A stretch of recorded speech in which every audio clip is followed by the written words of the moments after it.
हथियारों के इंपोर्ट के मामले में भारत दूसरे रैंक पर आ चुका है। और यह केवल एक डेटा नहीं है, बल्कि एक बहुत बड़ा स्ट्रेटजिक सिग्नल है। सवाल ये उठता है कि दुनिया की सबसे बड़ी आर्मीज में से एक होने के बावजूद भी भारत को इतनी ज्यादा तादाद में हथियार खरीदने की जरूरत क्यों पड़ी है। क्या यह हमारी डिफेंस डिपेंडेंसी है या फिर सोची समझी स्ट्रेटजी। तो दोस्तों, आज के लेक्चर में हम पूरी कहानी जानेंगे कि क्यों भारत को इतने हथियारों की जरूरत पड़ रही है। तो लेक्चर में अंत तक बने रहेंगे, क्योंकि एक एक पॉइंट पे बात करेंगे, एक एक पॉइंट पे डिटेल्ड डिस्कशन करेंगे। और जो भी साथी दोस्त एस्पिरेंट इस प्लेटफॉर्म पे नए हैं, सब्सक्राइब जरूर कर लीजिएगा, क्योंकि आपका सब्सक्रिप्शन हमें बहुत ज्यादा हौसला देता है। तो दोस्तों, कहानी शुरू होती है इस रैंकिंग से, यानी कि सेकंड रैंक पे भारत आ चुका है हथियारों के इंपोर्ट में। और ये रैंक किसने जारी किया है? तो स्वीडन का एक इंस्टीट्यूट है, सिप्री सिप्री, यानी कि Stockholm International Peace Research Institute. इसका काम ही है इस बारे में रिसर्च करना कि कौन सा देश किस देश से कितना हथियार खरीद रहा है और कितना हथियार बेच रहा है। तो इसने पूरी लिस्ट जारी की है और दावा किया है, बताया है पूरा कैलकुलेशंस के साथ, कि भारत सेकंड रैंक पर पहुंच चुका है हथियारों की खरीदारी में। और फर्स्ट रैंक पे आपको पता ही होगा, यूक्रेन पहुंच चुका है भाई साहब फर्स्ट रैंक पे। तो इसका तो पहुंचना जायज था भाई, क्योंकि ये रशिया को झेल रहा है और कितने साल हो गए रशिया को झेलते हुए, लगातार झेल रहा है। तो ये पूरे भारत में पूरे दुनिया का 8.9% हथियार खरीदता है और हमारा प्यारा भारत 8.2% हथियार खरीदता है। और भारत के हथियार खरीदने की दो सबसे बड़ी वजह है, एक हमारा पड़ोसी मुल्क चाइना और एक हमारा पड़ोसी मुल्क प्लस हमारा भाई बंधु पाकिस्तान। इन दोनों की वजह से ही हमें बहुत ज्यादा हथियारों का इंपोर्ट करना पड़ रहा है। छोटे मोटे खतरे आते जाते रहते हैं, हम उनकी बात नहीं करेंगे। हम ये मेजर खतरों की बात करेंगे जिनसे निपटने के लिए हथियार खरीदना पड़ता है। और भी बहुत सारी कहानियां हैं, चलिए देखते हैं क्या क्या आगे आप लोगों को देखने के लिए मिलेगा। ठीक है बच्चे, चलिए अब देखते हैं कि भारत की स्ट्रेटजी क्या है अपने डिफेंस को लेकर के। पहले भारत 70% से लेकर के 80% तक, 70% से लेकर के 80% तक जो हथियार है वो रशिया से अकेला खरीदता था, रशिया से अकेला खरीदता था। लेकिन भारत को कहीं ना कहीं ये बात समझ में आ गई है कि जियो पॉलिटिक्स में कोई किसी का दोस्त नहीं होता, कोई किसी का दुश्मन नहीं होता। जिनसे आपको मतलब है वो आपके दोस्त हैं, जिनसे आपको मतलब नहीं है उनको न्यूट्रल छोड़ दो अपने हाल पे। भारत को ये बात समझ में आ गई है। इसी वजह से भारत अकेला रशिया से हथियार ना खरीद के अपने हथियारों की परचेजिंग को डायवर्सिफाई कर रहा है, यानी कि अलग अलग सोर्सेस से खरीद रहा है।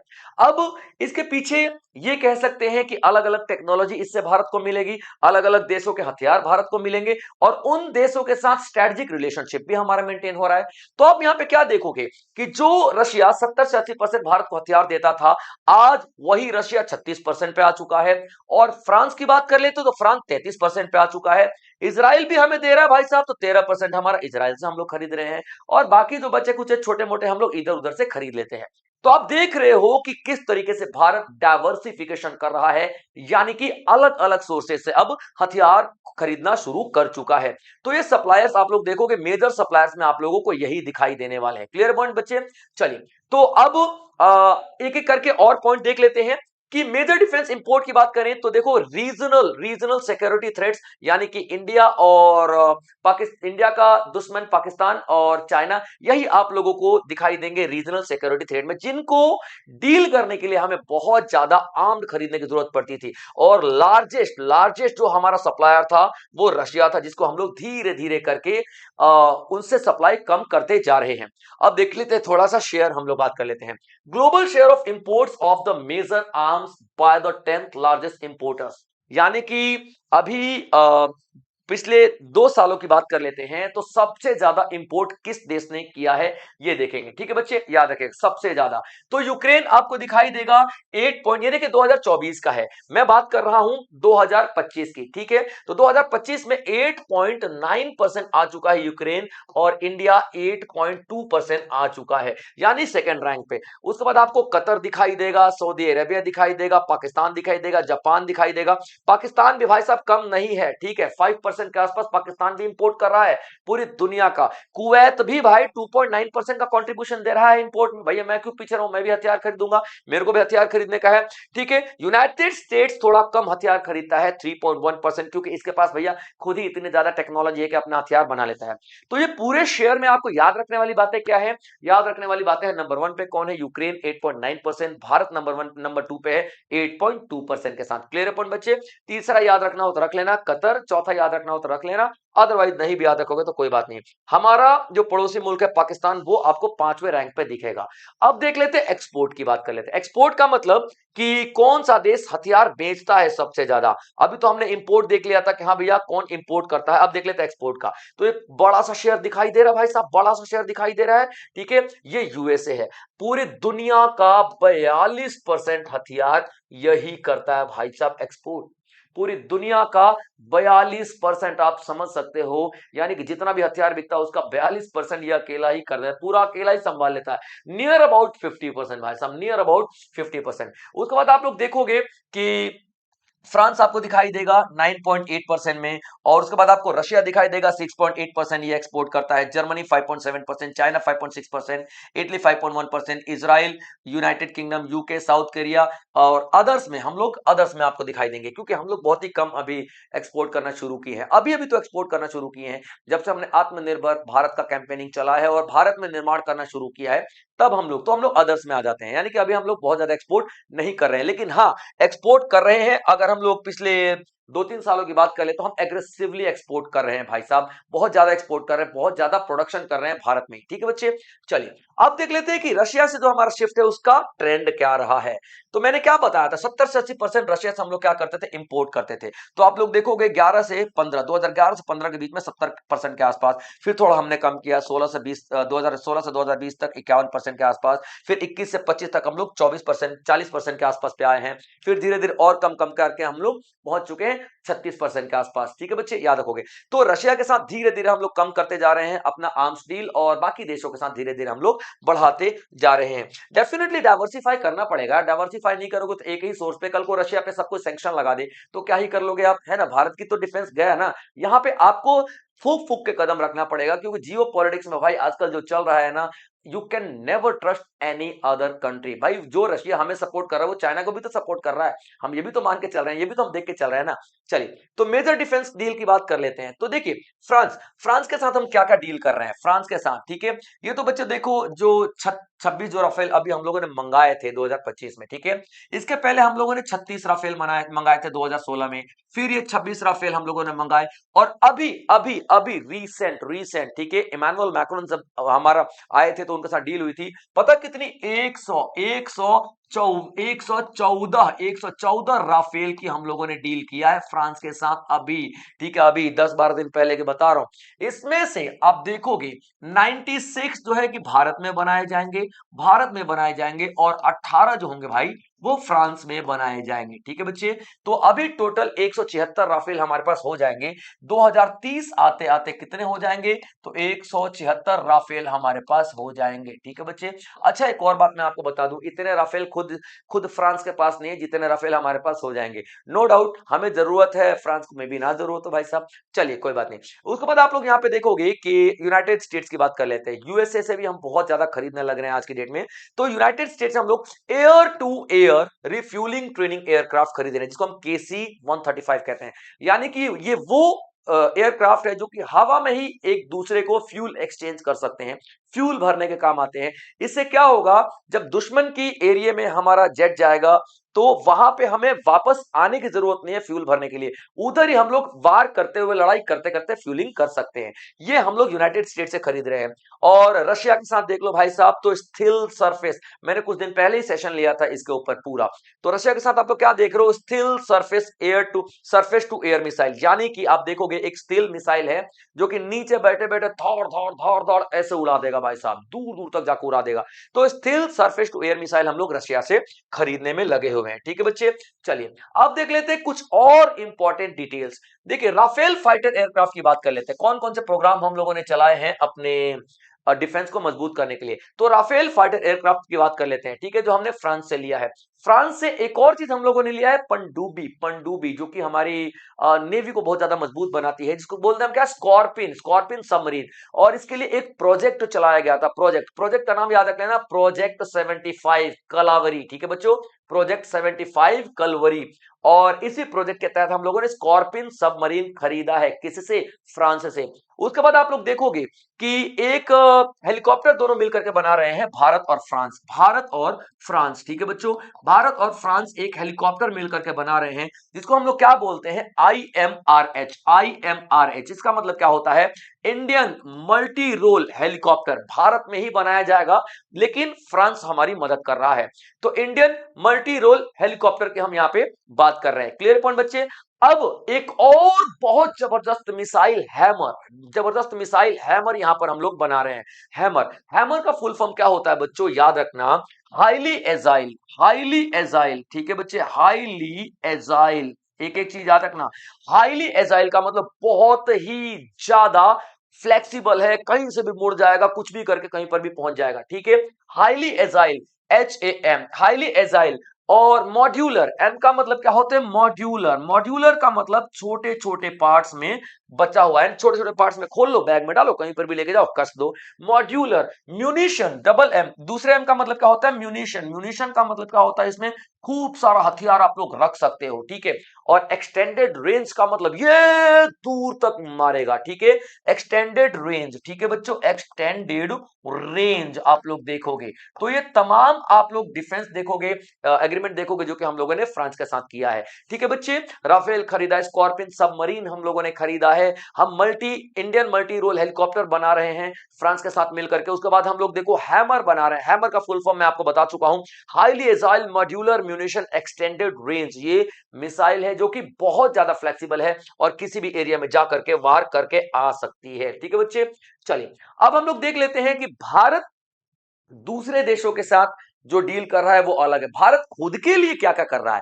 तो देखो बच्चे यहां पे डिफेंस बजट की बात कर लेते हैं, तो 2026-27 में डिफेंस बजट देखोगे तो 7.85 लाख करोड़ है भारत के डिफेंस का बजट, जो कि बहुत ज्यादा है, पिछले साल से 15% ज्यादा दिखाई देगा। इसका मतलब ये है कि हम लोग बहुत ज्यादा सीरियस है अपने डिफेंस को लेकर के। उसके बाद आप लोग ये देखोगे कि ये 1.39 lakh crore allocated for domestic procurement. इसका क्या मतलब होता है, जो हमारे घरेलू निर्माता है, घरेलू निर्माण करने वाले हैं, यानी कि जो हमारे लोकल कंपनीज है, जो हमारी लोकल कंपनीज है, इंडियन कंपनीज हैं, ठीक है बच्चे, इंडियन कंपनीज हैं, उनको कॉन्ट्रैक्ट दिया गया है, इंडियन कंपनीज को कॉन्ट्रैक्ट दिया गया है, कितने का, 1.39 लाख करोड़ का, 1.39 लाख करोड़ का। मैं आपको बताऊंगा कौन कौन सी कंपनियां इंपॉर्टेंट है बच्चे, अभी रुक जाओ, सब कुछ बताऊंगा। तो आप यहां पे क्या देख रहे हो कि भारत ने डिफेंस बजट तो बढ़ाया ही बढ़ाया है, साथ में एक और चीज किया है कि जितना भी डिफेंस हमारा प्रोडक्शन होगा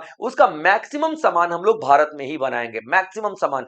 आत्मनिर्भर भारत है ना भाई साहब। अब यानी कि हमें खुद के पास अगर बनाने लग जाए सबमरीन, खुद के पास जेट बनाने लग जाए, जैसे राफेल की मैंने बात की आप लोगों को, तो 96 राफेल भारत में ही बनाए जाएंगे 114 में से, और मात्र 18 फ्रांस में बनाए जाएंगे। तो हमें टेक्नोलॉजी का पता चलेगा, जॉब क्रिएशन होगी, बहुत सारी चीजें हैं। तो यहां पे 1.39 लाख करोड़ हम लोग किस पे खर्च करने वाले, डोमेस्टिक प्रोक्योरमेंट, यानी कि घरेलू, यानी भारत के अंदर जो कंपनियां हैं वही हमें बना करके देंगी हथियार। उसके बाद आप देखोगे 75% of capital acquisition budget reserve for Indian industry, और 75% जो खरीदारी होगी ना हथियारों की, खरीदारी होगी वो भारत की कंपनियों से हम लोग करेंगे, समझ में आया, भारत की कंपनियों से करेंगे। जैसे कि HAL हो गया, वो बना के हमको बेचेगी, ठीक है, अलग अलग कंपनियां हो गया, लार्जर एंड टर्बो हो गया, वो हमको बना के बेचेगी, हम उनके साथ खरीदेंगे। आप देखोगे शिप बनाने के लिए GRSE है, garden rich ship building engineers है, कोलकाता की कंपनी है, मैसगांव डॉकयार्ड लिमिटेड है जो कि मुंबई की कंपनी है। ये भारतीय कंपनियां है, ये अब बनाएंगी हमारे लिए हथियार, और ये हमें बहुत सारी चीजें देंगी, ठीक है बच्चे। तो हम लोग 75%, जो बजट का 75% भारत की कंपनियों से ही सामान खरीदेंगे। क्लियर पॉइंट बच्चों, आप देख लीजिए। गोल क्या है, आत्मनिर्भर भारत इन डिफेंस, यानी कि डिफेंस सेक्टर में हमें आत्मनिर्भर बनना, भैया हमको किसी पर भी भरोसा नहीं करने का है। क्लियर पॉइंट बच्चों, याद रख लेना। तो ये सारी की सारी चीजें आप लोगों को मैं बता चुका हूं, ठीक है बच्चे। चलिए आगे देखते हैं। Now India defence budget growth 2021-22 में 4.48 लाख करोड़ था, 2022-23 में 5.25 लाख करोड़ था, 23-24 में 5.94 और 6.20 24-25 में, और 25-26 में 6.81 और 2026-27 में आप देखोगे 7.85 करोड़। यानी कि लास्ट ईयर से आप देखोगे तो 15% के आसपास इंक्रीज हुआ है हमारा बजट। ठीक है बच्चे, चलिए अब जैसा कि मैं बता रहा था कि हम आत्मनिर्भर भारत की तरफ बढ़ रहे हैं, तो आत्मनिर्भर भारत में क्या क्या चीजें हैं ध्यान से समझने की कोशिश कीजिएगा। क्लियर पॉइंट बच्चों, आत्मनिर्भर भारत हम लोग बात कर रहे हैं डिफेंस सेक्टर में। क्लियर पॉइंट, यानी कि growth of the defence production. तो डिफेंस प्रोडक्शन हम 2014-15 में 2014-15 में 46,429 करोड़ का डिफेंस प्रोडक्शन करते थे, और 2023-24 में 1,27,265 करोड़ का डिफेंस प्रोडक्शन करने लग गए हैं। ये हमारी आत्मनिर्भरता है भाई साहब। क्लियर है, आगे देख लेते हैं। और इसमें से ठीक है 3 गुना ज्यादा हम लोगों ने प्रोडक्शन को इंप्रूव किया है, 3 गुना ज्यादा। प्राइवेट सेक्टर्स का जो भागीदारी आप देखोगे 21%। प्राइवेट सेक्टर का, ऐसा नहीं कि खाली सरकारी कंपनियां ही काम कर रही हैं भारत में डिफेंस सेक्टर को लेकर के, नहीं, प्राइवेट सेक्टर भी काम कर रहा है और 21% काम कर रहा है। अब देखो टोटल क्या है, भारत में 16 डिफेंस पब्लिक सेक्टर यूनिट्स हैं, यानी कि वो कंपनियां जो कि डिफेंस इक्विपमेंट्स बनाती हैं, जैसे कि एल हो गया, लार्सन एंड टर्बो हो गया, जो आपका HAL हो गया, हिंदुस्तान एरोनॉटिक लिमिटेड हो गया। इस तरीके की बहुत सारी कंपनियां हैं जो कि 16 पब्लिक सेक्टर यूनिट्स हैं जो कि डिफेंस की हैं, हथियार ही बनाने काम में आती हैं। उसके बाद आप देखोगे 430 प्लस लाइसेंस होल्डर कंपनियां हैं, प्राइवेट हैं, जिनको लाइसेंस मिला हुआ है कि डिफेंस इक्विपमेंट बना सकते हो आप। उसके बाद 16,000 MSMEs हैं। 16,000 MSME का मतलब क्या होता है, माइक्रो स्मॉल मीडियम एंटरप्राइजेस, यानी कि वो छोटी छोटी छोटी छोटी यूनिट, कोई बंदूक का स्प्रिंग बना रहा है, कोई पहिया बना रहा है जेट का, कोई कुछ बना रहा है, मतलब छोटी छोटी कंपनियां जो छोटे छोटे इक्विपमेंट्स बना रहे हैं। तो ये भारत में भाई डेवलप किया जा रहा है, क्योंकि आत्मनिर्भर भारत बनना है हमको। हमने अभी अपनी सुरक्षा को पूरा कर लिया है, अब हमें एक्सपोर्ट में जाना है, अब हमको बेचना है, तो बेचना हम शुरू कर चुके हैं। और अभी मैं आपको बताऊंगा बड़ी बड़ी शक्तियां भारत भारत से सामान खरीद रहे हैं, डिफेंस वाली बड़ी बड़ी शक्तियां। ठीक है बच्चों, अब यहाँ पे आप क्या देख रहे हो, ग्लोबल टाइज की बात कर ले। पूरी दुनिया में 100 से प्लस ऐसे देश हैं जिनके साथ हमारे टाई अप हैं। अब देखो हमारा एक्सपोर्ट कहां कहां जा रहा है, यूएसए, फ्रांस, आर्मेनिया, ये 3 देशों ने हमसे अभी सामान खरीदना शुरू कर दिया है। अब देखो भाई साहब, यूएसए नो डाउट सब कुछ बना रहा है, लेकिन कुछ उसके पास भी तो ऐसा होगा ना जो नहीं होगा और हमारे पास होगा। तो यूएसए, फ्रांस और आर्मेनिया ये हमसे एक सामान डिफेंस में खरीदते भी हैं और बेचते भी हैं। हालांकि वो बात अलग है, बेचते ज्यादा है खरीदते कम है, लेकिन हमने भाई एक्सपोर्ट करना शुरू तो कर दिया है ना। और आर्मेनिया हमारा सबसे बड़ा खरीदार है हथियारों का, सबसे बड़ा खरीदार आर्मेनिया है, आपको दिखाई देगा। तो ये पूरा चार्ट आपको क्या बता रहा है कि हम आत्मनिर्भर भारत की तरफ कितना ज्यादा बढ़ रहे हैं। अब देख लेते हैं सिप्री के बारे में। सिप्री जो कि ये रैंकिंग जारी करता है, ठीक है बच्चे, फुल फॉर्म आप लोग देखोगे Stockholm International Peace Research Institute, यानी कि सिप्री। क्लियर पॉइंट, एक इंडिपेंडेंट रिसर्च बॉडी, यानी कि किसी के अंडर में नहीं आती कि भाई वो किसी के कहने पे, किसी के दबाव में आकर के कुछ अलग से जजमेंट दे दे, नहीं भाई साहब। ठीक है, ये किस पे फोकस करता है, कॉन्फ्लिक्ट पे फोकस करता है। कॉन्फ्लिक्ट का मतलब क्या होता है, दो देशों के झगड़े चल रहे हैं ना, तो उसके बीच में नजर रखेगा। ठीक है, आर्मामेंट, कौन सा देश ज्यादा हथियार बढ़ा रहा है, कौन सा नहीं बढ़ा रहा है। ठीक है, आर्म्स कंट्रोल, कौन सा देश अपने हथियारों पे कंट्रोल कर रहा है, नहीं कर रहा है। उसके बाद डिसआर्मामेंट, कौन अपने अपने हथियारों को नष्ट कर रहा है, नहीं कर रहा है, ये सब पे नजर रखता है। और इन सब पे नजर रख के ये अपना एक रैंकिंग जारी कर देता है। इसकी स्थापना 1966 में हुई थी। इसका हेडक्वार्टर स्टॉकहोम में है, स्वीडन में, जैसा कि मैंने आपको स्टार्टिंग में ही बता दिया था। और किस लिए जाना जाता है, क्योंकि ये पब्लिश करता है ग्लोबल आर्म्स ट्रेड डेटा, यानी कि हथियारों से रिलेटेड जो भी डेटा होता है ना वो पब्लिश करता है, डिफेंस रिपोर्ट बनाता है। ठीक है बच्चे, तो सिप्री का आप लोग यहाँ पे ये चीज ध्यान में रखोगे। ठीक है, चलिए अब देख लेते हैं क्यों इंडिया इतना ज्यादा इंपोर्ट कर रहा है। क्यों, क्योंकि देखो बच्चे, दो ही चीजें मैं आपको पहले बता चुका हूं। ठीक है, याद रखना, बॉर्डर टेंशन चाइना के साथ बहुत ज्यादा बढ़ रहा है और पाकिस्तान के साथ भी बहुत ज्यादा बढ़ रहा है। अब पाकिस्तान आपको पता ही है यूएसए के से साथ बहुत ज्यादा हथियार खरीदता है, और चाइना भाई हमसे बहुत ज्यादा डिफेंस में आगे है आज की डेट में। तो कहीं ना कहीं हमको चाइना के बराबर जाना पड़ेगा, ताकि चाइना इससे होने वाले खतरों को हम लोग डील कर सकें, आगे भारत का नुकसान नहीं हो। अक्षाई चीन वाला एरिया चाइना के कब्जे में आज भी है, हम इस बात से इनकार नहीं कर सकते हैं, और आगे हम नहीं चाहते हैं कि चाइना जैसी पावर भारत के सामने आकर के खड़ी हो। इसलिए इससे पहले कि चाइना कुछ करे, हमें अपनी शक्ति को बढ़ाना पड़ेगा। नो डाउट हम बढ़ा ही रहे हैं, याद रखिएगा, ठीक है बच्चे। तो एडवांस टेक्नोलॉजी वाले वेपन की हमको जरूरत पड़ेगी, इसलिए हम लोग इंपोर्ट कर रहे हैं। इंडियन आर्म फोर्सेस को मॉडर्नाइज करने की जरूरत पड़ेगी, इसलिए हम लोग मॉडर्नाइज कर रहे हैं। हमारा इंडियन नेवी, आर्मी, एयरफोर्स सबको हम लोग बहुत मजबूत करना चाहते हैं। इस वजह से भारत डिफेंस इक्विपमेंट्स खरीद रहा है। लेकिन हाँ, ये खरीद रहा है वो अलग बात है, मैंने आपको क्या बताया है, जो हम खरीद रहे हैं वो अलग है। 75%, 75% हम लोग क्या कर रहे हैं, भारत में ही अब बना रहे हैं। तो सोचिए 8.2% में पूरी दुनिया में खबर पहुंच के खरीदने की, तो भैया 75% हम खुद बना रहे हैं, तो कितना ही बना रहे होंगे, आप सोच के देखिए। तो दोस्तों, भारत का जो डिफेंस का अभी जो चल रहा है स्ट्रेटजी, अभी जो चल रहा है प्लानिंग, वो बहुत ही कमाल की है। और आने वाले ज्यादा नहीं, 7-8 साल में आप लोगों को पता चल जाएगा कि भारत एक बहुत बड़ी सुपर पावर बनके उभरेगा डिफेंस सेक्टर में। तो दोस्तों, ये था हमारा आज का सेशन। आई होप आप लोगों ने एंजॉय किया होगा और नोट्स जरूर बनाए होंगे। डिटेल्ड मैंने आपको पूरी डिस्कशन दी है ताकि आपको एक एक चीज समझ में आ जाए। तो अगर ये सेशन आपको यूजफुल लगा है तो सब्सक्राइब जरूर कर लीजिएगा दोस्तों। मैंने सुबह ही कहा था आप लोगों को, और फिर से कह रहा हूं आप लोगों को, स्टार्टिंग में भी कहा था, अभी भी कहा था, फिर कह रहा हूं कि आप लोगों के सब्सक्रिप्शंस हमें बहुत ज्यादा हौसला देते हैं और ज्यादा मेहनत करने को प्रेरित करते हैं। चलिए दोस्तों, फिर से मिलेंगे अगले किसी सेशन में, तब तक आप लोग अपना ध्यान रखेंगे। जय हिंद।